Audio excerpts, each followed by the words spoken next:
Appalachia, an ancient mountain system that stretches for more than 1,500 miles from eastern Canada to the US state of Alabama.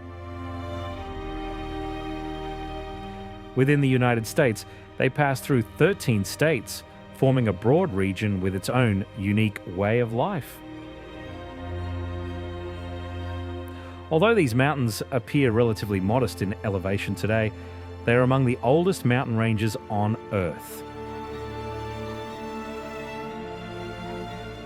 480 million years ago, our planet looked very different from today. North America did not yet exist in its modern form. Ancient continents were slowly moving toward one another. Over hundreds of millions of years, a series of massive tectonic collisions compressed enormous sections of Earth's crust, folding it into vast ridges. The most dramatic phase took place about 300 million years ago during the formation of the supercontinent Pangaea.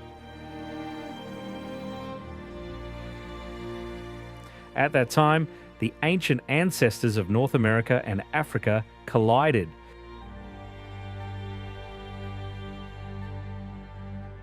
The force of this collision was so immense that the resulting mountains may have rivaled the height of today's Himalayas. If someone could have seen the Appalachians at that time, they would have witnessed towering, snow-covered peaks.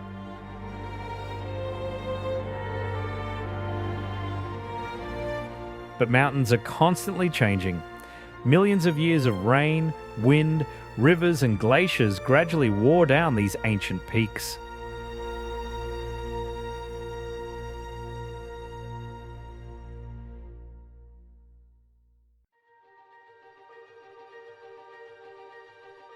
The central heart of Appalachia is the Great Smoky Mountains. The name comes from a distinctive natural phenomenon that is almost constantly visible above the peaks.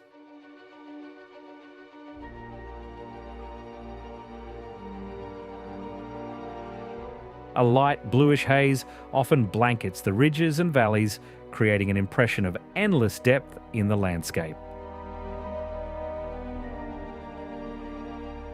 This smoke is not fog. It is produced by volatile organic compounds released by the dense forests.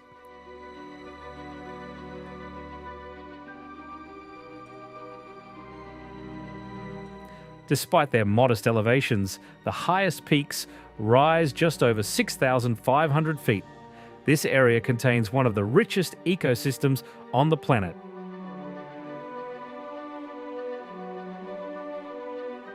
Before European settlement, the Great Smoky Mountains were part of the homeland of the Cherokee people. For them, these lands held spiritual significance. The mountains were seen as a living landscape filled with stories and traditions.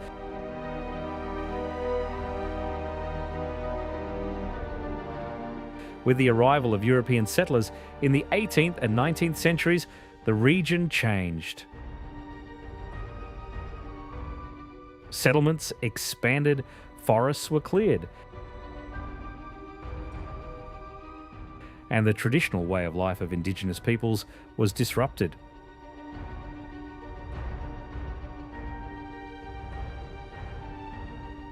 Only in the 1930s, part of the area became the basis for the creation of Great Smoky Mountains National Park. Its establishment marked an important step in preserving the region's unique nature.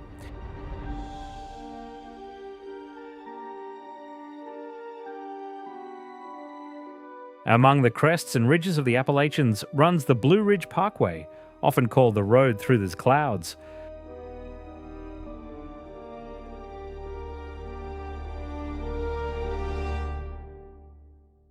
The total length of the route is about 470 miles.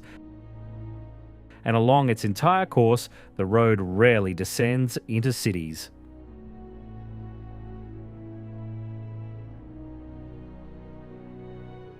The idea of the Blue Ridge Parkway emerged in the 1930s as part of the large-scale public works programs of the Great Depression era. The US government aimed not only to create jobs, but also to develop infrastructure for recreation and tourism. The road was conceived as a scenic corridor, where driving itself is not the goal. The journey is the destination.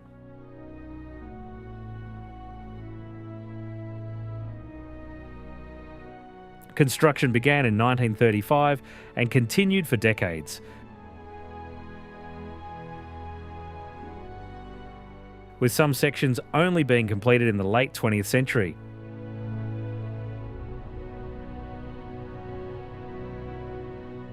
The parkway follows the Blue Ridge Range, one of the most visually striking sections of the Appalachians.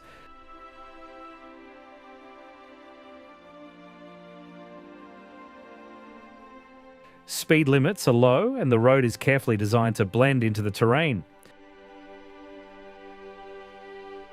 Bridges, tunnels and curves are engineered to follow the natural contours of the mountains, creating a smooth driving experience.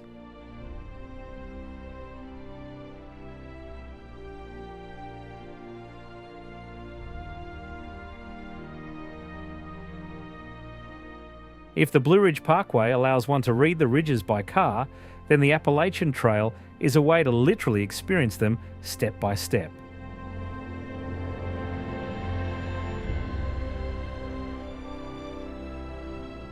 This is no longer panoramic observation from a window, but full immersion into the terrain, where distance is measured in days and months of travel.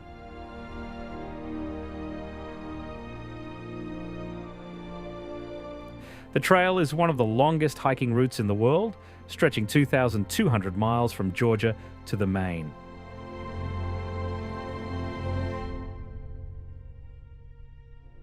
It is not simply a route between points of interest, but a single unbroken line designed to follow the natural topography of the mountains.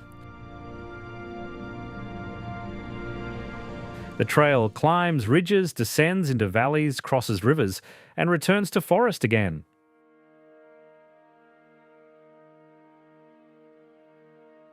Travelling the trail requires a completely different perception of space.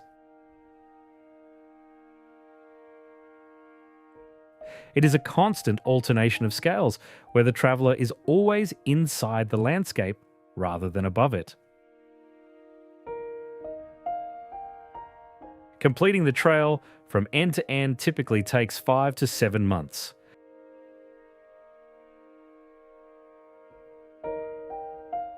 But for most visitors, the route is experienced in small sections.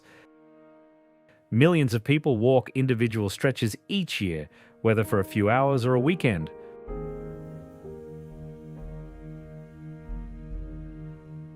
Only a smaller group attempts a through hike of the entire trail. The Appalachians were formed through ancient tectonic processes, but the economic history of the region is based on vast coal seams that lie beneath them.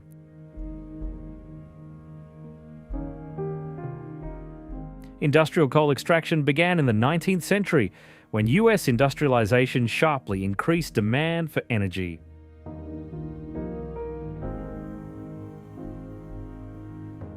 As railroads and metallurgy expanded, mining increasingly shifted to corporate scale. In mining settlements known as company towns, the whole infrastructure was owned by a single company.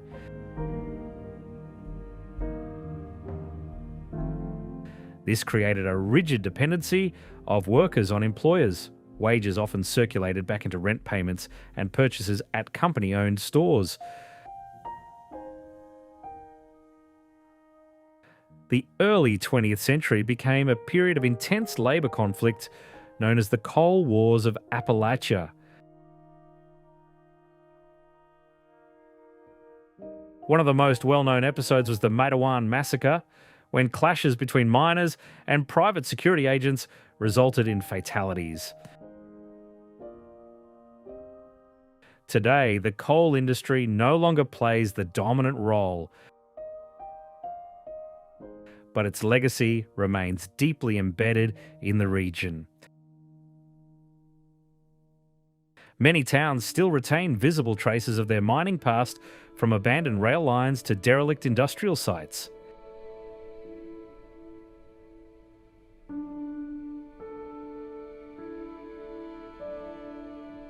The story of Centralia is one of the most striking examples of the long-term consequences that coal mining can produce.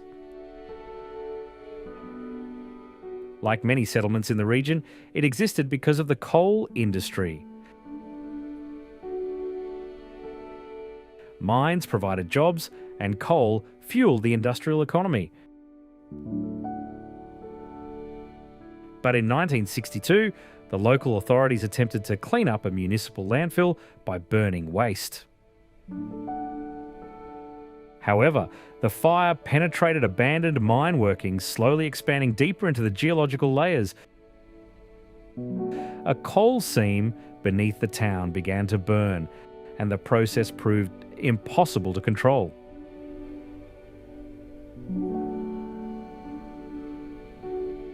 Over time, the ground began to heat up. Cracks appeared in some areas and toxic gases vented through the soil. In certain locations, underground temperatures became so high that asphalt softened and the ground collapsed. In the 1980s, most of the population was relocated, homes were demolished or abandoned, and infrastructure was dismantled. Centralia turned into an almost completely deserted town, effectively becoming a modern-day ghost settlement.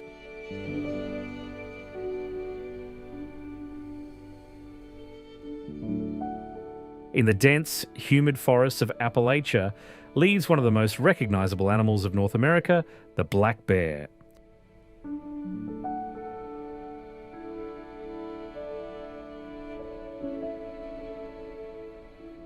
In especially rich areas such as Great Smoky Mountains National Park, black bear population density is among the highest in the United States. Despite its impressive size, adult males can reach 600 pounds. It remains a master of disappearance.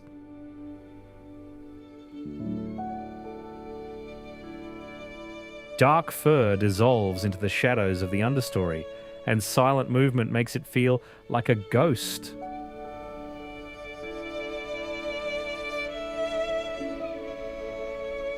Much of its life is spent following learned memory routes, returning to reliable food sources it may remember for years. The Appalachian black bear is an opportunistic omnivore. In spring, it searches for young shoots and insects. In summer, turns to berries and fruits.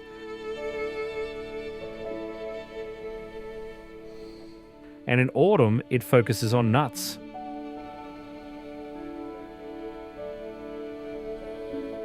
The black bear is rarely dangerous to humans. It avoids confrontation and prefers retreat over aggression. Most encounters end with the animal melting back into the forest, leaving only tracks in damp soil and broken branches behind.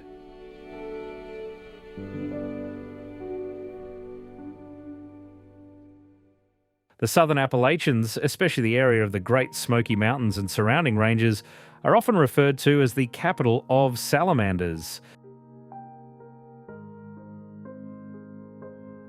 Even within the boundaries of the national park alone, around 30 salamander species have been recorded.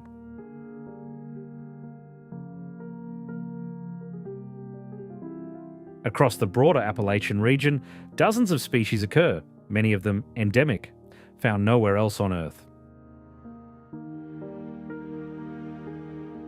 Many live directly in the forest floor, beneath leaf litter, under rocks, and within decaying wood. Others are tied to cold mountain streams and springs. There are even fully aquatic species such as the large hellbenders.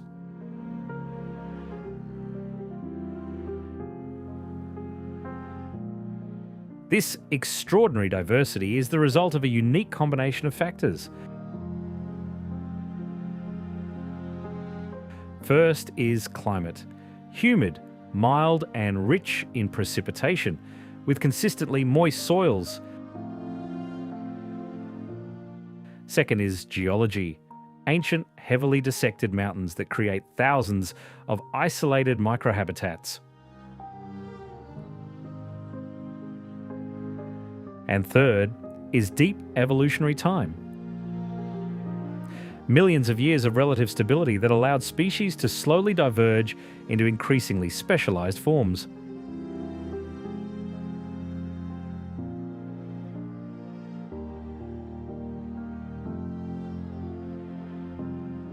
Mount Mitchell, the highest point in Appalachia, is often called the Roof of the East.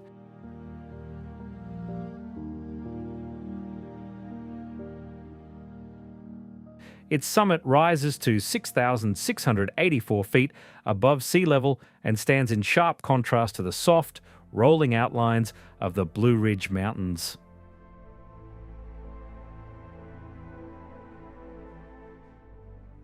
The climate at the summit is different from the surrounding valleys. Temperatures are lower, winds are stronger, and weather conditions can change within minutes.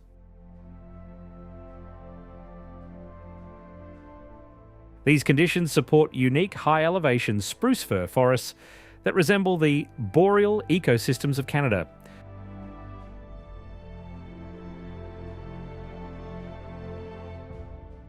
The mountain was named after Elisha Mitchell, a geologist who first confirmed that it was the highest summit in the eastern United States.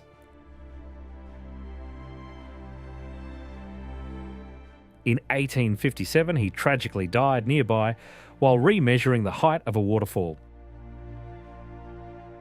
But his name was permanently attached to the region's highest point.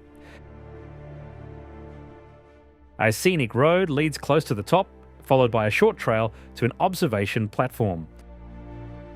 From there, the view opens into a vast panorama where mountain ridges roll endlessly toward the horizon, dissolving into a bluish haze.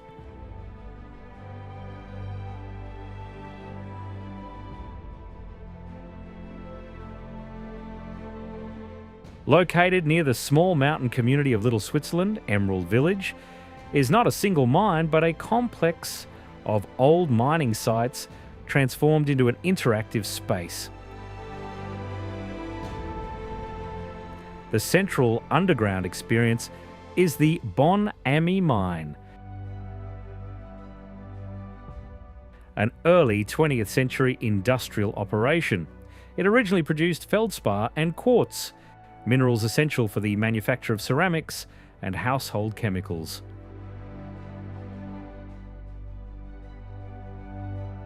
At its peak, it was one of the most significant operations of its kind globally and played a notable role in shaping the local economy for decades.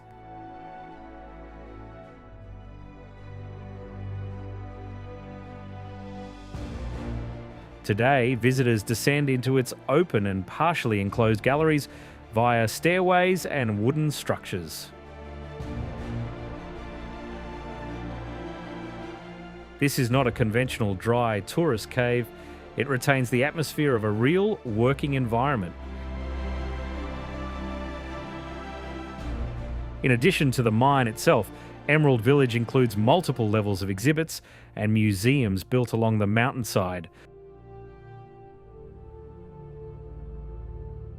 The upper buildings display historical mining equipment and reconstructions of miners' lives in the 19th and 20th centuries.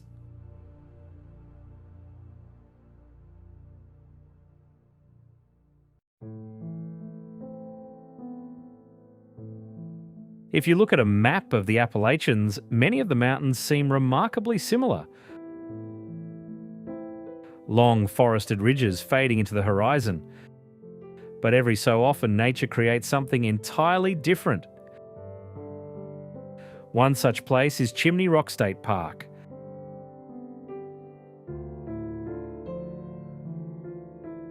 a landscape dominated by a towering rock spire that has become one of North Carolina's most recognizable natural landmarks.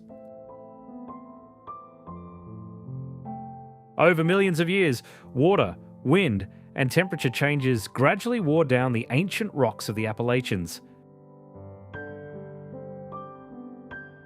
Most ridges became smoother and lost their sharp outlines, yet some sections proved more resistant than the surrounding stone.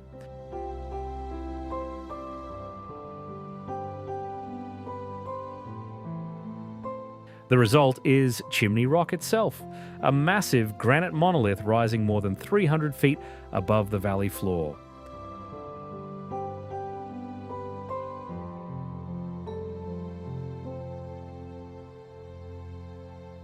From the summit, visitors are rewarded with one of the most spectacular views in the region. Far below lies Hickory Nut Gorge, while endless layers of the Blue Ridge Mountains stretch toward the horizon.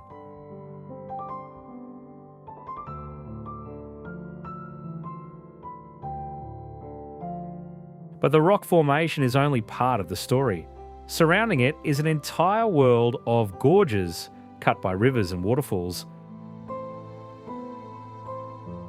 Among all the park's natural features, none is more impressive than Hickory Nut Falls, one of the tallest in the eastern United States.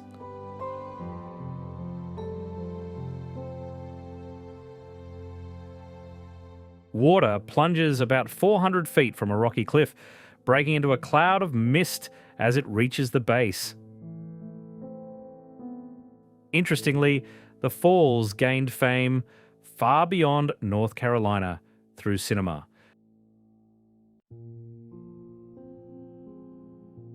They can be seen in the film The Last of the Mohicans, where the dramatic Appalachian scenery served as the backdrop for an 18th century story.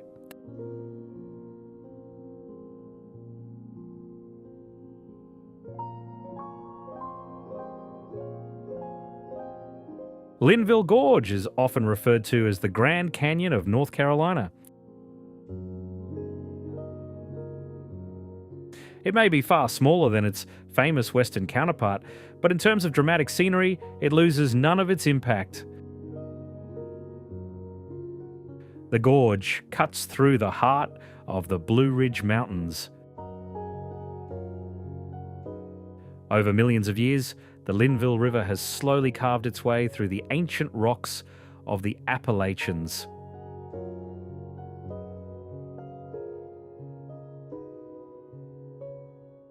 This process continues today. Water steadily erodes the rock, reshaping a landscape that feels both ancient and constantly renewed.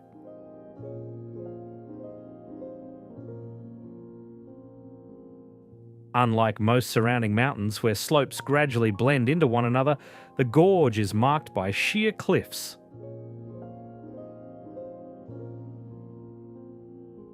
Some summits rise almost vertically above the river, creating scenery that feels reminiscent of the rugged landscapes of the American West. One of the gorge's most famous landmarks is Table Rock, a granite outcrop that projects dramatically above the valley. From its summit, visitors can view much of the canyon at once. Endless forests, the winding course of the river, and towering cliff walls stretch toward the horizon.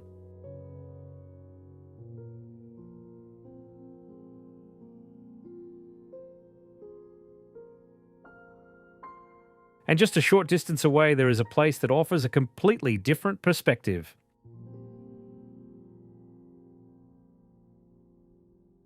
Grandfather Mountain, one of the most famous and recognizable peaks in North Carolina.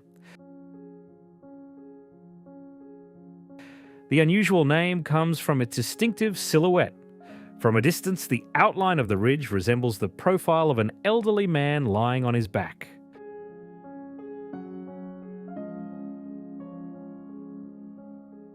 Early European settlers saw this face of an old man in the rock formations, and the name became firmly established for generations.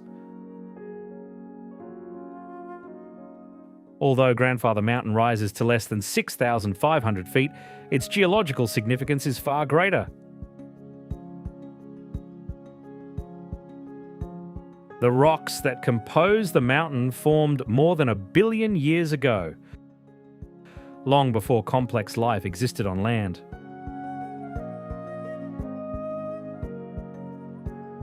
They have survived the breakup of ancient continents, multiple mountain building events, and countless cycles of erosion.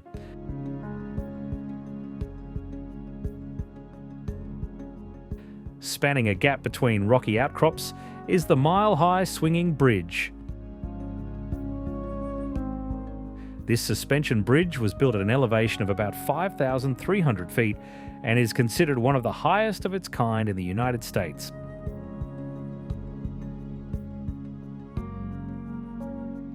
Crossing it takes only a few minutes, but the experience is unforgettable. The metal structure sways underfoot, strong winds sweep across the ridge, and endless layers of mountains stretch out in every direction.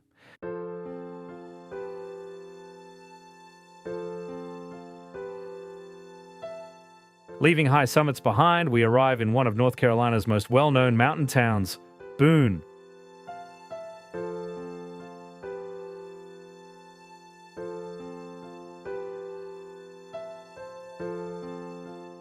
Its history is deeply connected to the story of the American frontier and the culture of the Mountain South.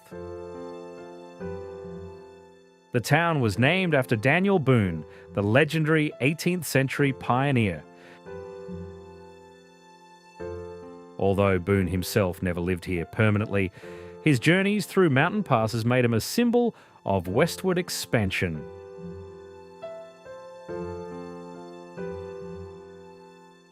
At the heart of the community is Appalachian State University,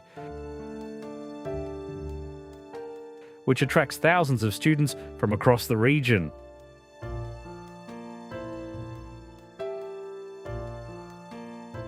The history of the local population is equally important. For much of its past, the mountain regions of North Carolina remained relatively isolated from the outside world.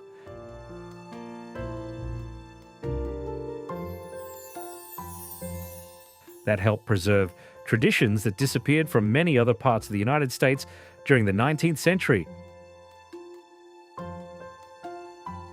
For this reason, Boone is often regarded as one of the cultural capitals of Appalachia.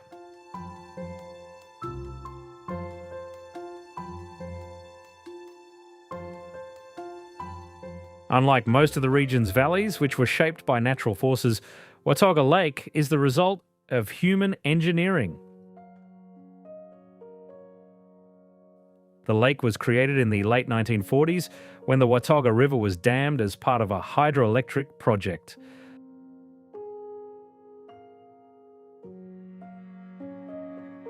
The rising waters filled a narrow mountain valley, transforming it into a winding reservoir surrounded by steep forested slopes.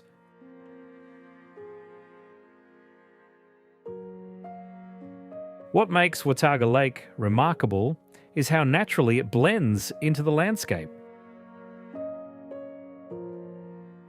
Many reservoirs feel artificial, with heavily developed shorelines and visible signs of infrastructure.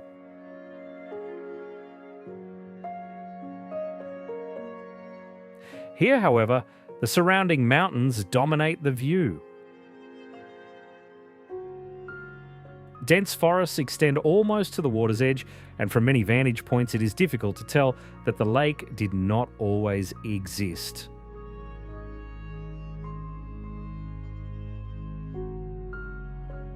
Watauga stretches for roughly 16 miles through a series of coves, inlets, and narrow channels.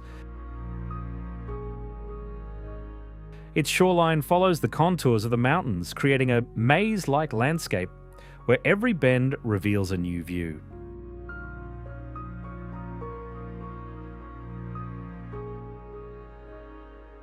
Founded in 1791, Knoxville was one of the earliest major settlements west of the Appalachian Mountains. In fact, it briefly served as the first capital of Tennessee before the state government moved to Nashville. Its location along the Tennessee River made it a natural center for trade and transportation. The city grew rapidly throughout the 19th century.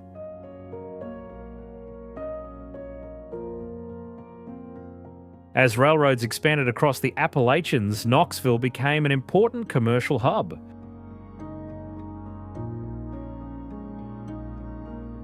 Farmers, timber companies, and later coal operators relied on the city as a gateway for moving goods beyond the region.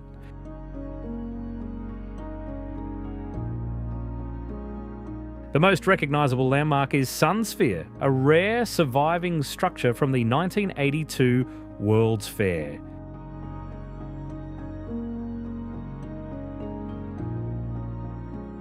It is a 266-foot tall steel observation tower topped with a gold-coloured glass sphere about 75 feet in diameter. The glass panels of the sphere are tinted with a thin layer of gold dust, which gives it its distinctive reflective glow under sunlight.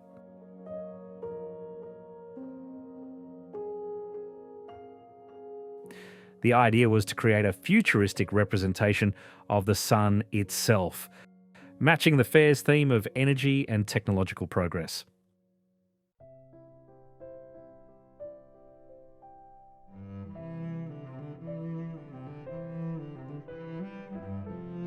Despite its modern-sounding name, the New River is considered one of the oldest in the world.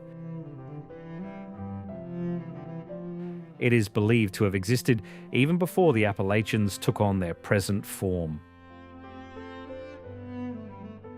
For millions of years, the river has been steadily carving a deep gorge that has become a defining natural feature of West Virginia.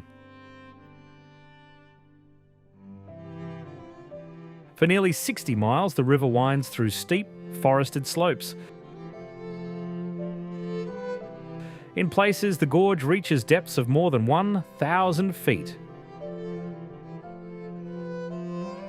From above, the view is a continuous pattern of forested ridges stretching into the distance. Below, the river surges through rapids.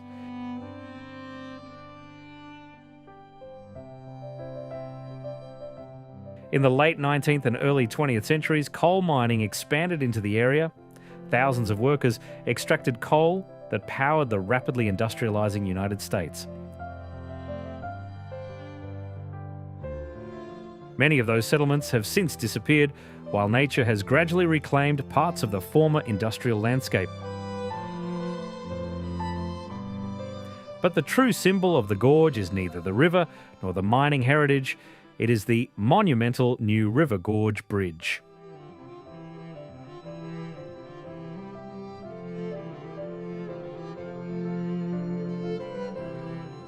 Before the bridge was built, crossing the gorge was a difficult and time-consuming journey.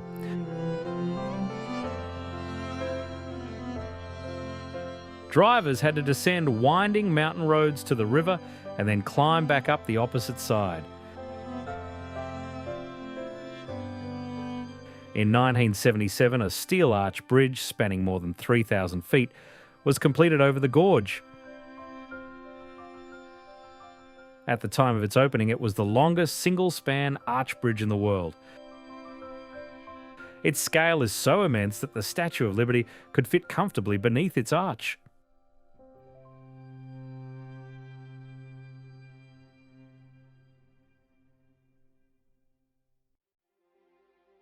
Along the western edge of the Appalachians, the Cumberland River spills over a broad ledge of sandstone.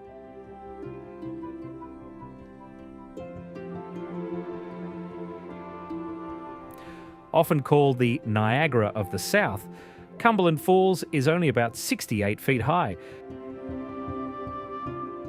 But its volume creates the impression of a vast natural stage.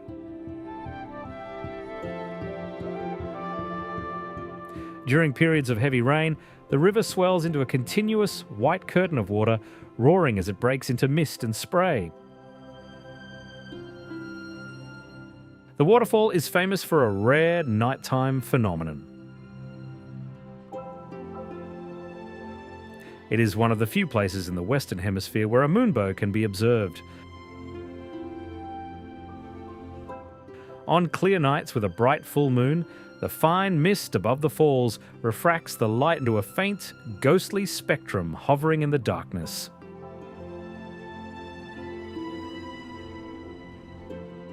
This rarity has made the site a destination for photographers and travellers who arrive specifically after sunset.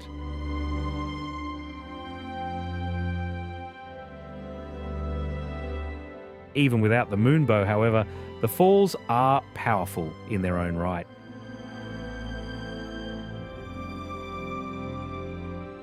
The constant roar of water, the saturated air, and the drifting mist create a fully immersive sensory environment. Parkersburg, a small but historically significant settlement, is often described as a gateway to the western edge of Appalachia. In the 19th century, the city became an important transportation hub. Commercial corridors converged here, linking the Appalachian interior with the Ohio Valley.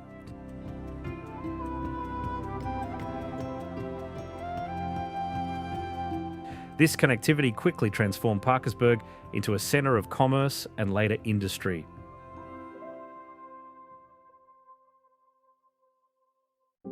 The historical core of the city remains its downtown district, where much of the late 19th century architecture is still preserved.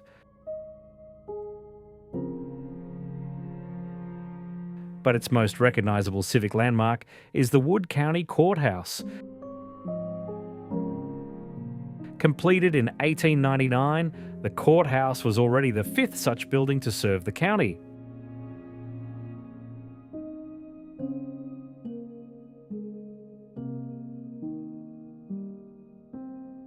It was designed in the Romanesque Revival style, typical of an era when public architecture was intended to symbolise permanence.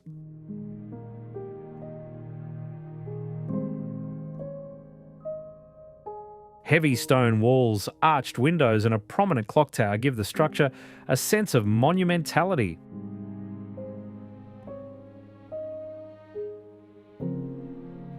Political speeches were delivered from its steps, including remarks by Theodore Roosevelt during his 1912 presidential campaign.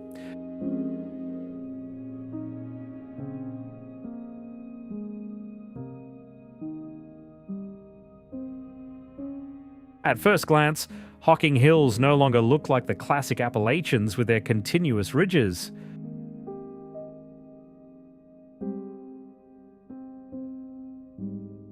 But in essence, it is their northern extension, where ancient geology expresses itself in a softer, yet no less dramatic form.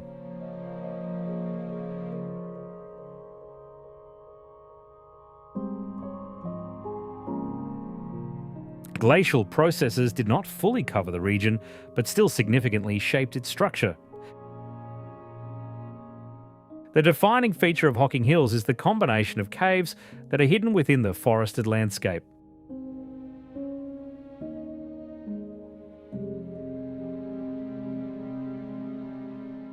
Over millions of years, water has carved deep grottos into soft rock, creating a complex system of natural rooms. These are not caves in the classic karst sense, but rather deep canyons with overhanging rock walls.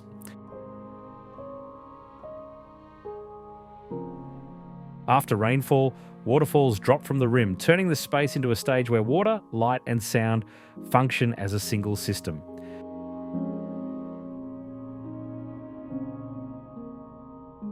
Geologically, Hocking Hills is interesting because it shows a deconstructed version of the Appalachians. It is as if a vast mountain landscape has been fragmented and scattered across the forest.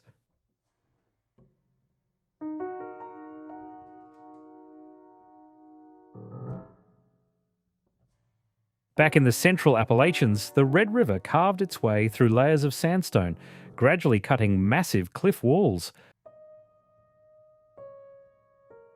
Unlike the more smoothed out sections of the Appalachians, the terrain here feels chaotic,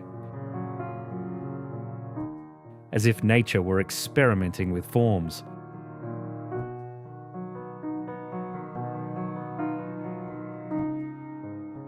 Red River Gorge is known for its extraordinary abundance of natural arches.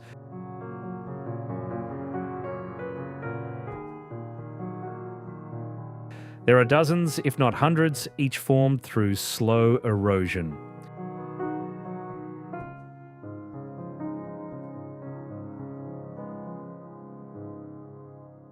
Water seeps into fractures, gradually widens them, and eventually sections of rock collapse, leaving behind stone bridges.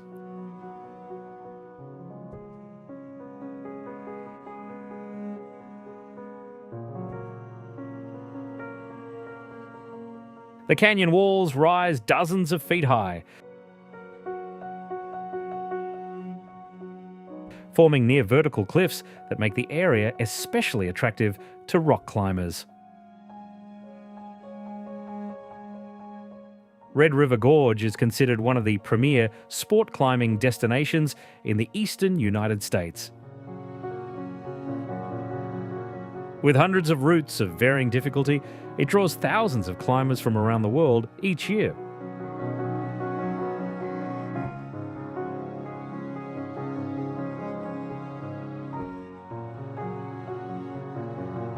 Frankfort is the capital of Kentucky and one of the most underrated historic cities in the Appalachian.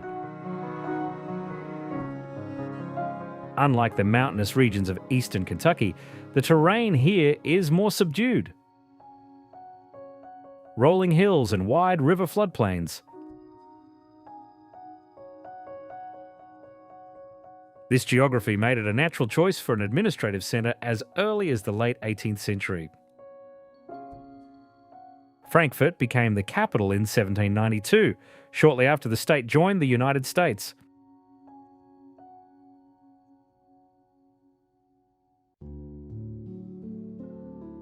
The central symbol of the city is the Kentucky State Capitol.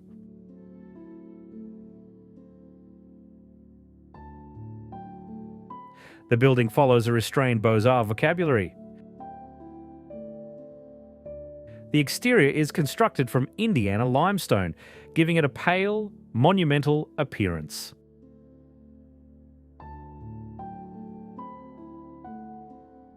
The central dome rises above the structure as its defining feature, echoing the classical tradition of American state capitals.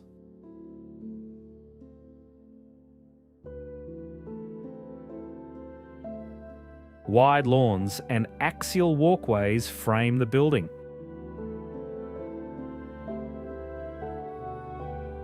Positioning it as a dominant presence within Frankfort's low-rise urban fabric.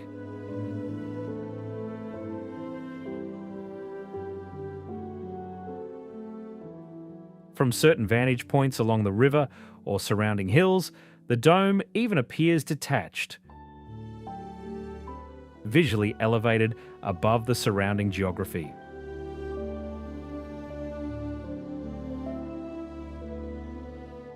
Further west, we encounter one of the most mysterious and vast underground environments on Earth, Mammoth Cave National Park.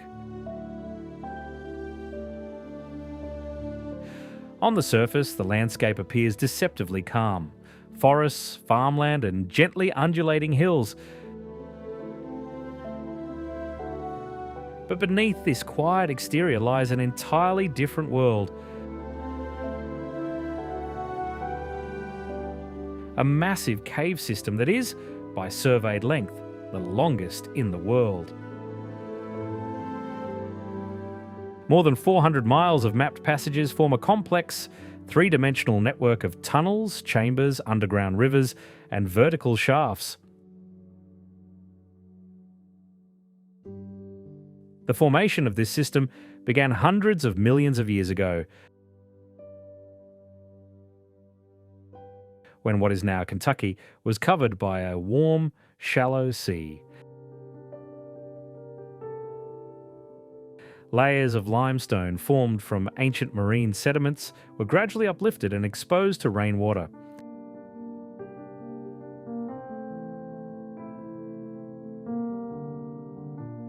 Slightly acidic water slowly dissolved the rock, creating voids that eventually evolved into enormous subterranean corridors.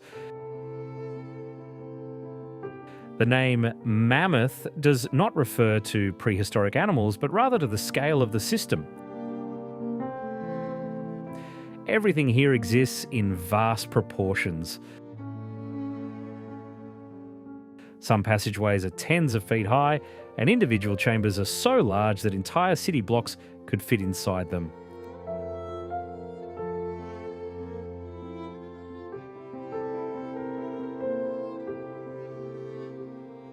Among the dense forests of the Appalachians lives a bird that is impossible to mistake for any other. Even when it remains out of sight, its presence is revealed by a powerful hammering on tree trunks that echoes through the forest.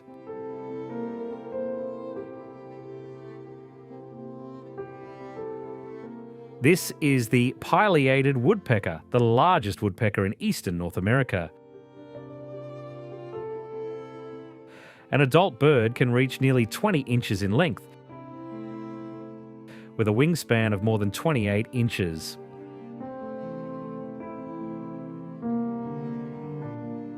Its bold white stripes along the neck and bright red crest make it stand out even in the shadows of an old-growth forest.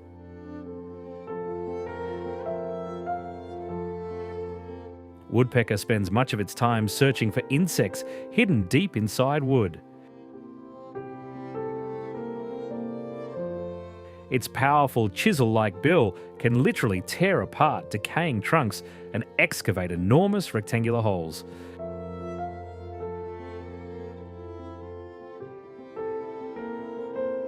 The species depends on large trees, abundant deadwood, and extensive tracts of unbroken woodland. These conditions are especially common in the protected landscapes of the Appalachians and the region's many national forests.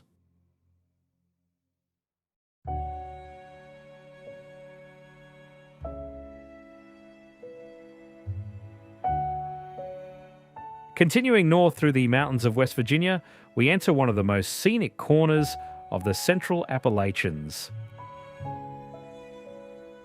Here, the Blackwater River plunges about 62 feet over a broad sandstone ledge, creating a wide cascade.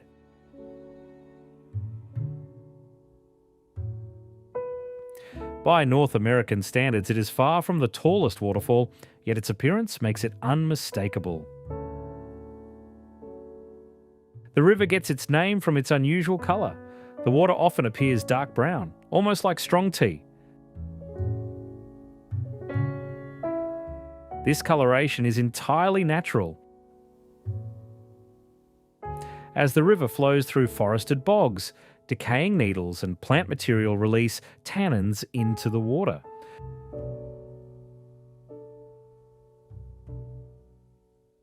These are the same compounds that give tea its colour and contribute to the character of certain whiskies.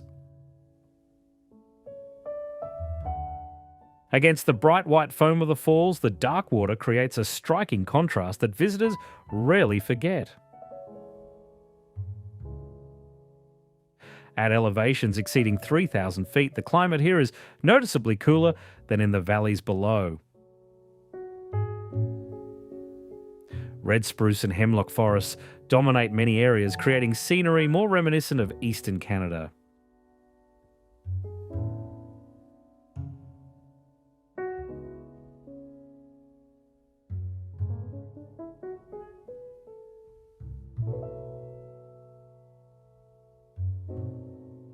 At the confluence of two major rivers, the Potomac and the Shenandoah, lies a small settlement that played a pivotal role in American history.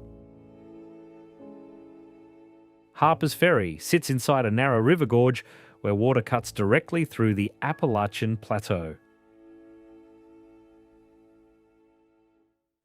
In the 19th century, it was one of the key US government weapons manufacturing sites, supplying arms to the American military.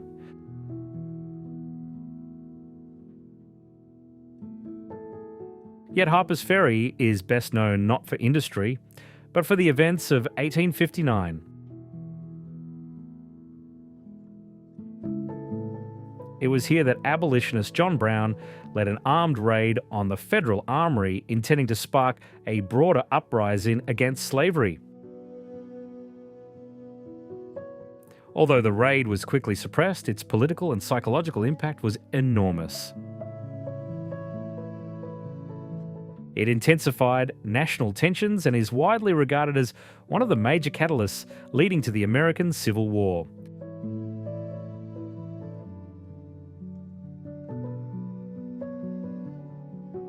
Today, Harper's Ferry is one of the rare places where an entire historic landscape has been maintained almost in its original setting.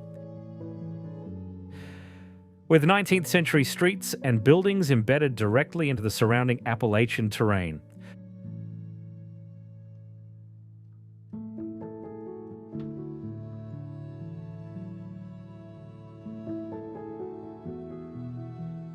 Located among the rolling foothills of West Virginia, Fairmont rarely appears on tourist itineraries. Like many towns in the region, it grew through the combined influence of rivers, railroads, and coal deposits. In the 19th and early 20th centuries, these three forces shaped nearly every settlement in the central Appalachians, and Fairmont was no exception.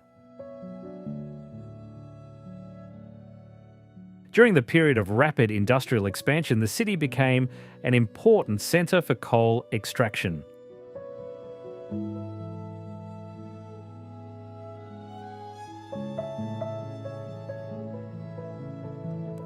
Mines in the surrounding hills supplied fuel for railroads and industry, while the river served as a transport corridor.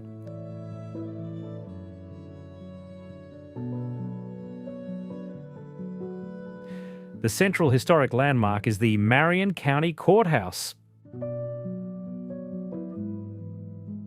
Stone facades, symmetry, and tower-like elements give it a sense of permanence against the backdrop of an industrial river valley.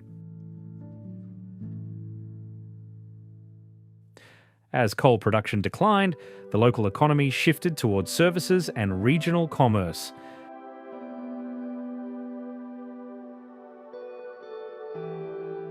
This change is visible in the urban landscape itself, where former industrial zones exist alongside more modern development.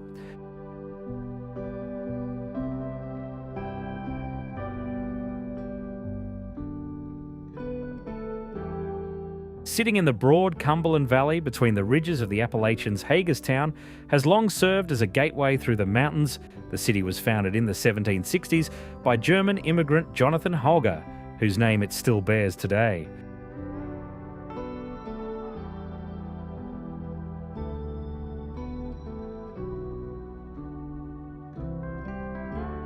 The location was ideal. Fertile farmland surrounded the settlement, while natural gaps in the Appalachians allowed easy travel.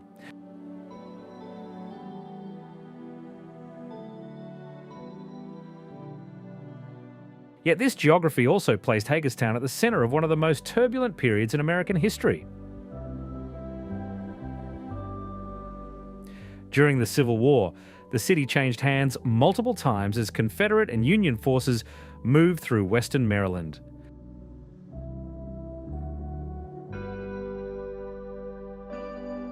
Soldiers camped in its fields, cavalry rode through its streets, and wounded men filled local buildings. Only a few miles south lies the battlefield of Battle of Antietam, the bloodiest single day in American military history. During the 20th century, the city became home to the Fairchild Aircraft Company. Thousands of residents found work in its factories, and for decades, aviation was a major part of the local economy.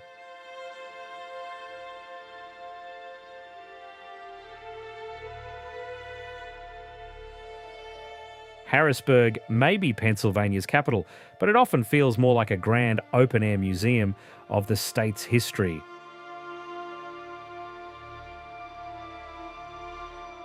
At its centre stands the Pennsylvania State Capitol, dominating the skyline with its massive green dome. Completed in 1906, the building was intended to rival the great public monuments of Europe. President Theodore Roosevelt attended its dedication and famously described it as the handsomest building I ever saw.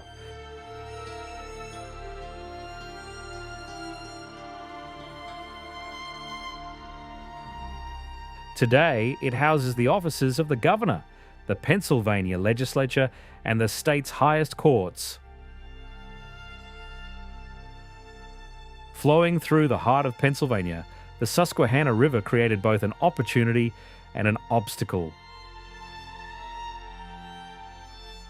A vital transportation corridor that also had to be crossed. As Harrisburg grew into an important commercial and political centre, a series of impressive bridges emerged along the river.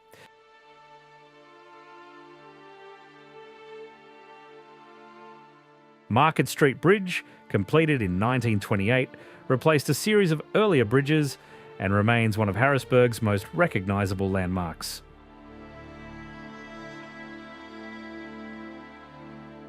Nearby, two historic railroad bridges reflect the era when rail transport powered Pennsylvania's economy. Built of steel and supported by massive stone piers, they carried passenger trains, coal, and industrial goods across the Susquehanna.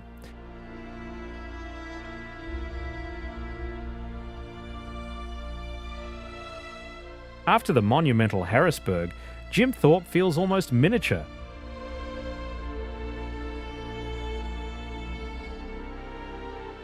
A small town in the narrow valley where mountains press in so closely that they leave only a thin strip of land.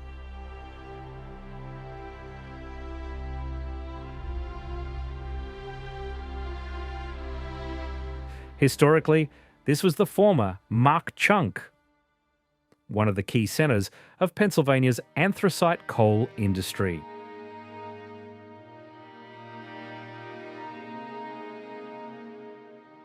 In the 19th century, coal was hauled down from the mountains into the valley and then shipped toward the industrial cities of the US East Coast. The town functioned as part of this supply chain, operating as both a transportation hub and an administrative node.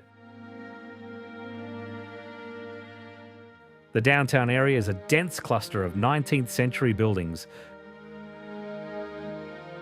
Brick and stone structures with ornate facades.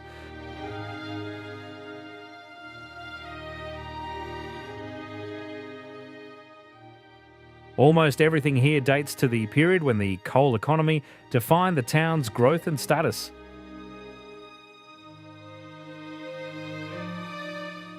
Today, Jim Thorpe is primarily a tourist town with a remarkably well-preserved historic core. Narrow streets and preserved facades make it easy to visualize what small industrial Appalachian towns looked like in the 19th century.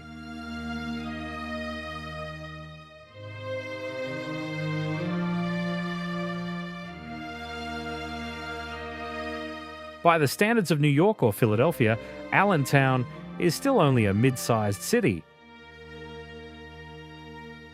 But for eastern Pennsylvania, it has long been one of the region's most important economic centers.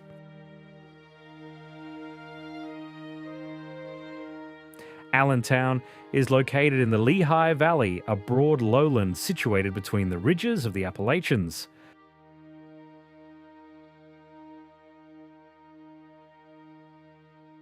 The city takes its name from William Allen, a wealthy merchant who founded the settlement in the 18th century.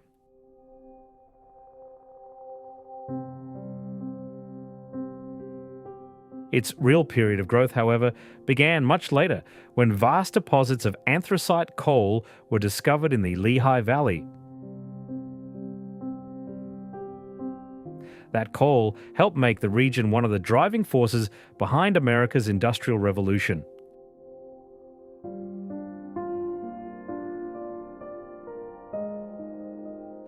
Throughout the 19th century and much of the 20th, Allentown operated to the rhythm of factory whistles.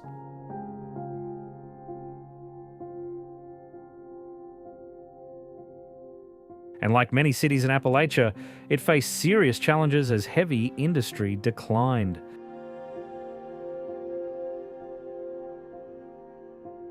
Yet its proximity to New York, Philadelphia, and other major markets transformed it into an important distribution hub.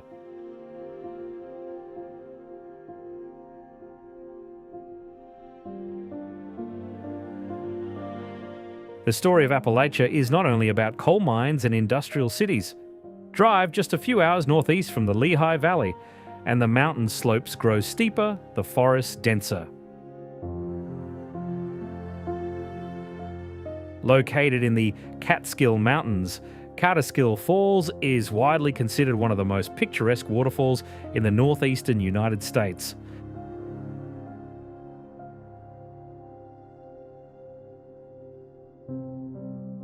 With a total height of about 260 feet, it ranks among the tallest waterfalls in the state.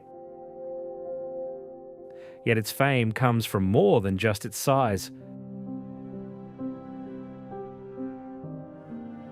What makes Catskill Falls unique is its two-tier structure.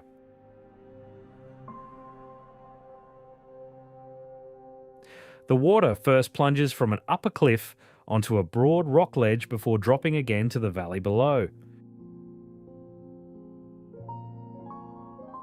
During the first half of the 1800s, American painters sought to capture the grandeur of the New World's landscapes.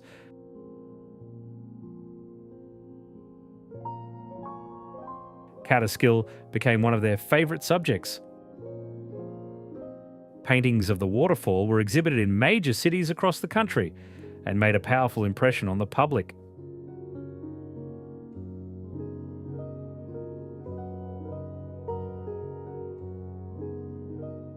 If Catskill Falls shows the romantic side of the Appalachians, then farther north nature becomes harsher and more majestic.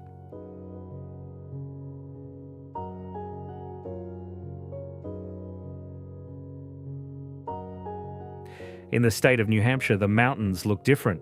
Peaks rise higher, slopes become steeper. One of the most impressive places in this region is Franconia Notch,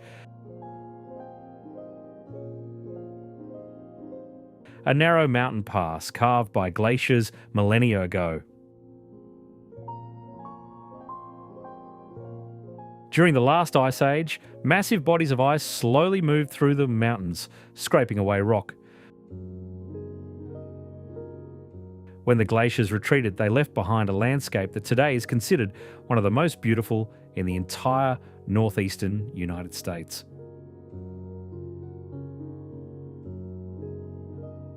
For many years, Franconia Notch was best known for one unusual natural landmark.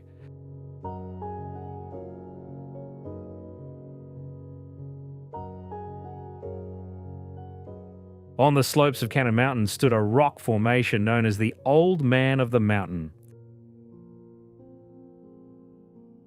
For more than 200 years, this stone silhouette was considered a symbol of New Hampshire. But nature constantly reshapes even the most solid landscapes. In May 2003, after years of exposure to rain, the granite formation collapsed.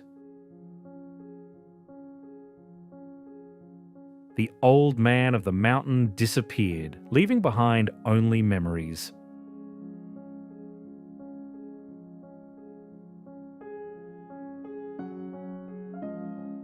If we look at the Appalachians today, it is easy to see something stable and almost eternal in them. The soft outlines of forested ridges and ancient rock outcrops create the impression that these mountains will remain unchanged.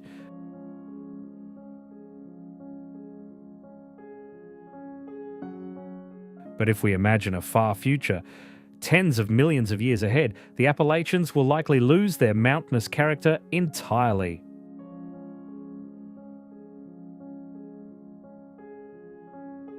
They will transform into low, gently dissected plains where only isolated resistant rock masses will remind us of their former grandeur.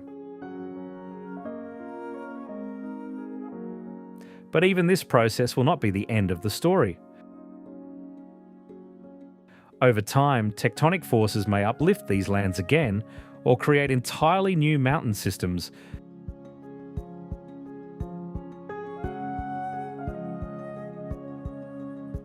The Earth is never at rest. It constantly rebuilds itself, just on timescales that lie far beyond human perception.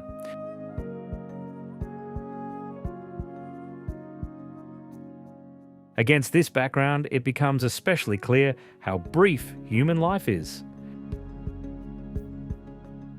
Cities that today seem like centres of industry or culture may, in a few thousand years, become an archaeological layer.